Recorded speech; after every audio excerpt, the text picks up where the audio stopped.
Bom dia, oitavo ano. As nossas aulas de hoje estarão organizadas da seguinte maneira: nosso primeiro momento será um momento de correção das atividades das nossas aulas, do dia 23/4. Então, nesse vídeo, nós faremos apenas a correção das atividades. Daqui a pouquinho eu vou estar postando o segundo vídeo, que será das orientações e esclarecimentos da atividade de hoje. Mas nesse primeiro momento ficaremos só com a correção da atividade. Então vocês podem, pegar o caderninho de vocês para estar acompanhando a correção. Primeiro eu vou fazer a correção aqui na videoaula, depois eu vou disponibilizar um tempinho para que vocês, façam a correção da parte escrita. Eu também vou estar disponibilizando a parte escrita para vocês, além da videoaula de correção. Então, vamos lá. A nossa videoaula, o assunto dela é energia. É o assunto que nós estávamos trabalhando em sala de aula. Nós já fizemos discussões, vocês fizeram apresentação de trabalhos e a gente observa a energia de inúmeras formas, Então, nessa atividade aí, eu postei um textinho para vocês, falando de energia, falando de fontes renováveis, de fontes não renováveis. Vamos lá, então, para a correção das atividades. Eu coloquei assim, correção de atividades da aula 1, que foi do dia 23/4. A primeira pergunta dizia o seguinte: você acha importante descobrirmos novas formas de energia e por quê, E aí, parte da resposta é pessoal. Eu respondi da seguinte maneira, claro que é importante, Coloquei lá sim, pois a energia é necessária em diversos processos e precisamos encontrar fontes alternativas e renováveis de geração de energia, pensando que, e quando não tiver petróleo, como é que nós vamos fazer? Então, nós precisamos de fontes alternativas para substituir essas que um dia vão acabar. Talvez não acabem na minha geração, nem na geração de vocês. Mas pode acabar na geração dos filhos, dos netos de vocês, Nós não sabemos. Então, a ideia é que a gente ajude a não poluir, E a encontrar outras maneiras que não sejam as fontes que não são renováveis, 2. Quais formas de energia você conhece? E aí vocês também poderiam ter citado, de maneira diversificada. Poderiam ter citado lá a eletricidade, poderiam ter citado a energia nuclear, poderiam ter citado a queima de combustíveis fósseis. Então, tudo isso podia aparecer na resposta número 2. Na questão número 3, eu perguntei o seguinte: como é que você consegue energia para correr, brincar, estudar? E aí, de onde que vem a nossa energia? O nosso corpo também é uma máquina. E a energia do nosso corpo, ela vem da nossa alimentação. Alguns alimentos são mais calóricos, outros menos calóricos. Claro que quando a gente fala da parte biológica, a gente não fala só da questão energética. A gente também precisa da combinação de diversos outros nutrientes. Mas como a nossa discussão aqui é só no nível energético, então a gente tem alimentos que são um combustível imediato, no caso os açúcares, E a nossa reserva, que são as gorduras. Então, a gente obtém essa energia através da ingestão do alimento, Depois, na questão número 4.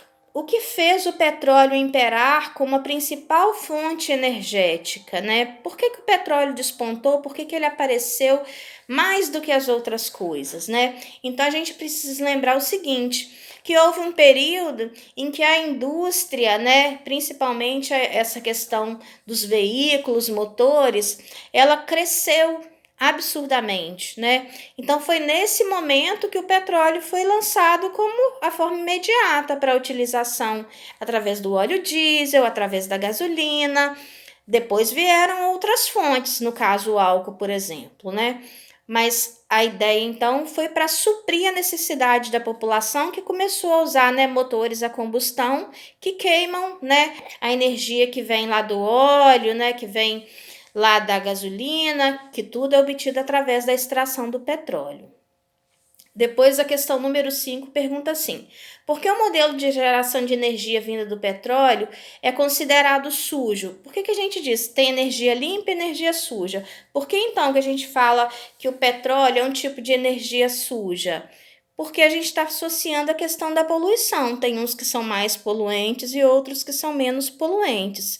Só o fato da gente retirar da natureza algo que a gente não tem como repor, já é algo que está comprometendo o meio ambiente. Então, lá naquele lugar onde eu fiz aquela retirada, né, eu estou deixando um espaço vazio lá naquele poço que eu extraí. E é algo que eu não tenho mais como colocar lá no lugar, né? Eu não tenho mais como fabricar aquele petróleo que foi fabricado ao longo de milhões e milhões de anos, né? Então, essas eram as atividades propostas na nossa aula número 1. As nossas aulas são organizadas sempre em 3 blocos, né? Aula 1, 2 e 3. No dia de hoje, nós teremos as aulas 4, 5 e 6. Por enquanto, estou só na correção das aulas do dia 23. Depois, então, a nossa segunda aula, eu propus para vocês uma atividade experimental. Nessa atividade experimental, vocês precisavam de um elásticozinho, um pedacinho de borracha, né? E a proposta era que vocês segurassem com os 2 dedos, né, do lado da borracha e esticassem esse elástico. E ao esticar o elástico, eu queria que vocês fizessem uma observação, né? Quando você estica esse elástico, você aplica alguma força, quando você cessa essa força, o elástico volta para o mesmo lugar, fica tudo do mesmo jeito. Então, você precisava ir fotografando e escrevendo o que você estava observando através da realização dessa atividade experimental. Porque nossa discussão é sobre energia e para a gente executar uma força, a gente precisa de energia, né?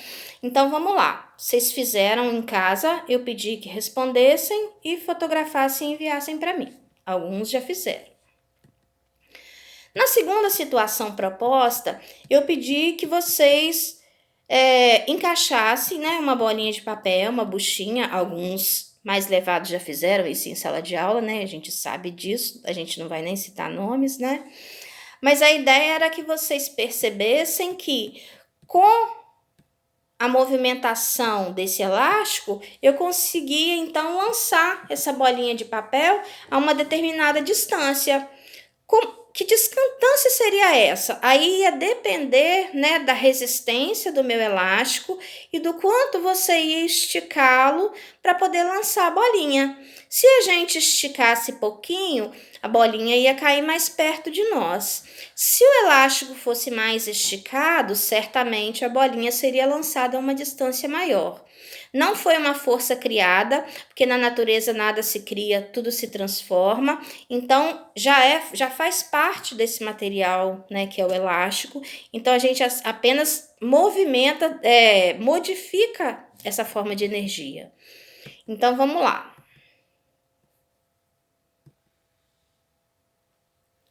E eu pedi que vocês anotassem então, né? A bolinha voou? Possivelmente sim, ou para mais perto ou para mais longe, dependeu do quanto você esticou o seu elástico. Depois eu perguntei, o que é preciso fazer para que a bolinha seja lançada mais longe? Eu até já discuti aqui, né? Que se a gente puxasse pouco o elástico, nós alcançaríamos uma distância menor. Se o elástico fosse esticado, né, maior, com mais força, né? Aí sim a gente conseguiria alcançar uma distância maior. A ideia da atividade experimental é vocês fazerem essa associação, né, entre o conceito de energia, que é um conceito bem complicado, com a nossa vida diária. Então, é uma forma da gente experimentar, da gente visualizar o que na teoria é muito mais complexo de ser entendido, né? Continuando aí, eu propus na nossa aula número 3 uma atividade que também estava relacionada com energia, só que dessa vez com energia elétrica. Eu pedi que vocês observassem primeiro o medidor de energia, que a gente chama de padrão de energia da casa de vocês. Então, se a gente for lá observar agora no padrão, né, e vocês fizeram isso na aula passada, dependendo do aparelho que estiver ligado dentro da nossa casa, ele gira, né, para poder fazer a leitura. dependendo do aparelho que estiver ligado, ele gira muito mais rápido ou mais lentamente. Se for um chuveiro elétrico, ele vai estar enlouquecido, vai estar girando a 1000 por hora. Se for um ar-condicionado, ele também vai estar girando muito. Então, aparelhos que gastam mais energia, faz então, né, esse medidor girar de forma mais rápida. E aparelhos que gastam menos energia, faz ele girar mais lentamente. Se na nossa casa tiver ligado só a geladeira, só as lâmpadas, certamente as lâmpadas, né, já foram trocadas, são lâmpadas brancas que consomem menor quantidade de energia. Então, se vocês observarem, vocês vão perceber, né, que esse medidor ele vai girar de acordo com o consumo de energia do aparelho que você está utilizando, né? Então, é importante a gente estar observando, quando fazemos a compra de aparelhos domésticos, qual é o consumo de energia desse aparelho? Porque aí vai interferir no nosso bolso, né? Porque se é um aparelho que gasta muita energia, a minha conta vai ficar mais cara. Se é um aparelho mais econômico, a minha conta vai ficar mais barata. Depois disso, eu pedi que vocês respondessem o seguinte, ó. Na fatura de energia, logo abaixo dos dados cadastrais, aparece o campo de descrição do consumo. Registre o valor da leitura atual, o valor da leitura anterior e o valor do consumo. Eu vou mostrar para vocês, ó. Aqui tem, né, a conta da minha casa. Então, nesse espaço aqui, ó, é que vocês iriam encontrar a informação que vocês precisavam. Então, aqui nesse cantinho aqui, ó, você ia encontrar, né, aparece até o dia que eles vão fazer a leitura da conta de vocês. Se vocês começarem a observar, aparece o dia que ele vem, né, que o rapaz lá da EDP vem fazer a leitura lá no seu padrão. Então, eu pedi que vocês anotassem, né, quanto foi aqui aparece o consumo do mês anterior, o consumo do mês atual e quanto foi que você gastou. Tudo isso está registrado aqui na nossa continha de energia. Depois eu perguntei o seguinte, ó, faça uma tabela e registre o histórico de faturamento dos últimos 12 meses. Eu não pedi que você colocasse valores, pedi que você indicasse apenas quantos quilowatts você utilizou, porque quando nós falamos de energia, tem uma medida adotada para poder falar de energia, que é o quilowatt-hora, né? Então, aqui, ó, a tabelinha era essa aqui, que você informasse, né? Em qual mês, quantos quilowatt-hora você gastou de energia. Aqui do lado aparece o valor. Isso aqui não me interessava. Me interessava apenas que você percebesse em qual mês você consumiu mais energia. Na sua casa, em qual mês vocês consomem mais energia? Lembrando que no mês mais quente, né, a gente não usa o chuveiro elétrico ligado, mas compensação a gente usa mais o ar-condicionado, mais os ventiladores. Então, em qual mês que na sua casa o consumo de energia é maior? Eu pedi que você identificasse através da observação dessa tabelinha aqui. Então, aparecia uma perguntinha aí que dizia assim, ó. Na letra D, em qual mês você registra o maior consumo de energia? Pode ser que seja em mais de um mês. Você também podia citar 2 meses ou 3 se o consumo fosse idêntico, né? Eu queria saber qual mês que o consumo for maior. Não sei, cada casa tem um ritmo. E aí vai depender dos aparelhos que você tem na sua casa, né? Tá ok? Ou se você estava viajando, ou se você não estava. Depois na letra E, perguntava assim... E qual é o mês que você registra menor consumo de energia? Por que tem mês que eu gasto menos energia? Qual é o aparelho que eu utilizo menos, né? Geralmente a gente pode observar que tem aparelhos que são vilões, né? Ou seja, o consumo de energia é muito maior. O ferro elétrico é um deles, né? Então, o ideal é que a gente junte, né, a roupa da casa para poder passar toda de uma vez, porque aí o calor, né, gasto na hora da gente estar passando a roupa, a gente mantém a temperatura do ferro e não precisa toda vez que vai passar uma peça de roupa, eu vou lá e preciso de mais calor, né, todas as vezes que eu tô usando o meu ferro elétrico. Depois eu perguntei assim, qual é a bandeira tarifária vigente nessa conta? Se vocês observarem, aparece aí assim, ó. Nesse campo aqui, ó. Aqui assim, aparece a bandeira tarifária vigente, né?